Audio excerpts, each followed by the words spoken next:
जब सृष्टि संतुलन में थी, जब पृथ्वी अपने मार्ग पर शांतिपूर्वक घूम रही थी, तभी अहंकार से जन्मा एक अंधकार संपूर्ण ब्रह्मांड को निगलने के लिए उठ खड़ा हुआ।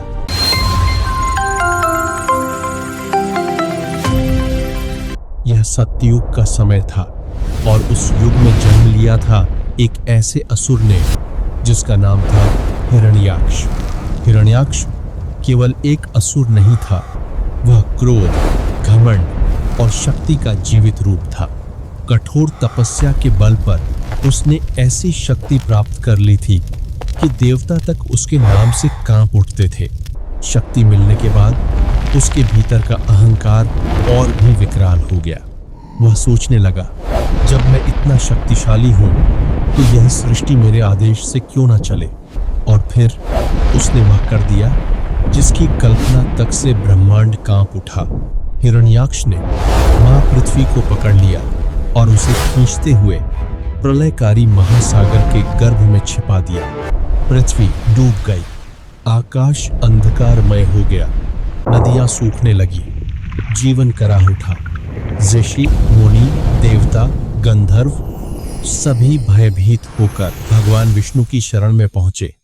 उनकी आंखों में आंसू थे और वाणी में केवल एक ही पुकार, हे नारायण, धर्म की रक्षा कीजिए। तभी ब्रह्मांड के कण कण में एक दिव्य कंपन उत्पन्न हुआ। भगवान विष्णु मुस्कुराए और बोले, जब धर्म संकट में हो तो मैं स्वयं अवतार लेता हूं। उसी क्षण एक अद्भुत दृश्य घटित हुआ। भगवान विष्णु ने वराह अवतार धारण किया।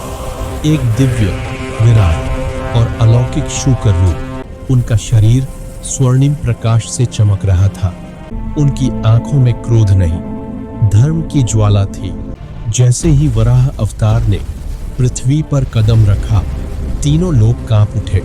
फिर गर्जना करते हुए भगवान वराह महासागर में कूद पड़े। जल फट गया, लहरें आकाश को छूने लगी और समुद्र की गहराइयों में हिरण्याक्ष और वराह आमने सामने थे। युद्ध आरंभ हुआ। यह कोई साधारण युद्ध नहीं था, यह था अधर्म और धर्म का महासंग्राम। हिरण्याक्ष अपनी पूरी शक्ति से वार करता, लेकिन हर प्रहार के बाद भगवान वराह और अधिक प्रचंड हो उठते। युगों तक युद्ध चला, समय थम सा गया। अंततः भगवान वराह ने अपने तीक्ष्ण दंतों से हिरण्याक्ष का अंत कर दिया। अधर्म गिर पड़ा और धर्म विजयी हुआ। इसके बाद भगवान वराह महासागर की गहराई में गए और अपनी दिव्य दंतों पर मां पृथ्वी को उठाया।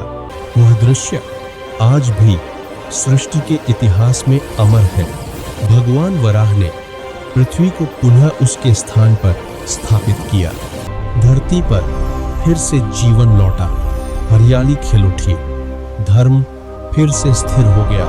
और तब भगवान विष्णु ने संदेश दिया, जब जब अहंकार धर्म को दबाने का प्रयास करेगा, तब तब मैं किसी न किसी रूप में अवतार लूंगा। यही है वराह अवतार, धर्म की गर्जना, सृष्टि का संतुलन। यदि आपको यह वराह अवतार की कथा पसंद आई हो तो कृपया वीडियो को लाइक करें और कमेंट में अपनी राय जरूर बताएं।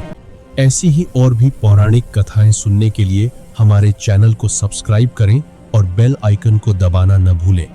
आपका बहुत बहुत धन्यवाद।